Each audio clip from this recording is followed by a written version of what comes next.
అనగనగా ఒక అడవి. ఆ అడవిలో ఒక పెద్ద చెట్టు ఉండేది. ఆ చెట్టుకు త్వరలో ఓ చిన్న పక్షి నివసిస్తూ ఉండేది. ఆ పక్షి ఒకసారి తన నివాసాన్ని వేరొక చోటికి మార్చుకోవాలనుకునేది.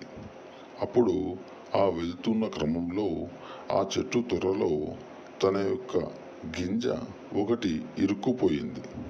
అప్పుడు ఆ పక్షి ఆ చెట్టు దగ్గరికి వెళ్ళి, "ఓ చెట్టు మహాశయ, నా గింజ ఒకటి నీ యొక్క త్వరలో ఇరుక్కుపోయింది, దయచేసి నాకు తిరిగి ఇవ్వండి" అని అడిగింది. కానీ ఆ చెట్టు అవహేళనగా, "నేను ఇవ్వను పో" అని ఎగతాళి చేసింది. అప్పుడు ఆ పక్షికి చాలా కోపం వచ్చింది. కానీ ఏమీ చేయలేక ఓ నిర్ణయానికి వచ్చింది. అది ఏమనగా, ఆ పక్షి ఓ వడ్రంగి వద్దకు వెళ్ళి ఆ చెట్టును నరికేయమని అడిగింది. అప్పుడు ఆ వడ్రంగి, "అంత పెద్ద చెట్టును ఎందుకు నరికేయాలి" అని ఆశ్చర్యంతో అడిగాడు. అప్పుడు ఆ పక్షి తన కథనంతా చెప్పింది. ఆ కథంతా చెప్పిన తర్వాత వడ్రంగి నవ్వుతూ, ఒక చిన్న గింజ కోసం అంత పెద్ద చెట్టును నరకడం మంచిది కాదని పంపించేశాడు. అయితే పక్షి కోపంతో ఈసారి రాజుగారి దగ్గరకు వెళ్ళింది.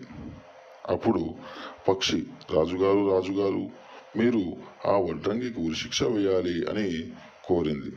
అప్పుడు రాజుగారు కూడా, "ఎందుకు అతనికి ఉరిశిక్ష వేయాలి" అని అడిగాడు.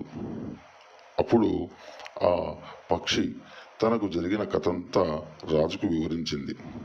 అప్పుడు ఆ రాజు ఆ కథంతా విని, రాజుగారు కూడా కోప్పడి, "ఒక్క చిన్న గింజ కోసం నా యొక్క సమయాన్ని అంతా వృధా చేస్తావా" అని తిట్టి పంపించాడు. ఈసారి పక్షి చాలా బాధతో మావటి వాడిని కలిసి సహాయం కోరింది. అది ఏమనగా, "ఓ, ఆ మావటి కూడా ఎందుకు సహాయం చేయాలి" అని అడగగా పక్షి తన కథంతా చెప్పింది. చెప్పిన తర్వాత రాజును, "మీ యొక్క ఏనుగును చెప్పి కింద పడేయండి" అని చెప్పింది. మావటి వాడు కూడా కోపంతో, "ఏయ్, నన్ను రాజు చేత చంపించాలనుకుంటున్నావా" అని అడిగాడు. అప్పుడు పక్షి మళ్ళీ వెళ్తూ వెళ్తూ ఈసారి చిన్న చీమను కలిసింది. పక్షి, "చీమగారు, చీమగారు, నాకు మీరు సహాయం చేయగలరా" అని అడిగింది.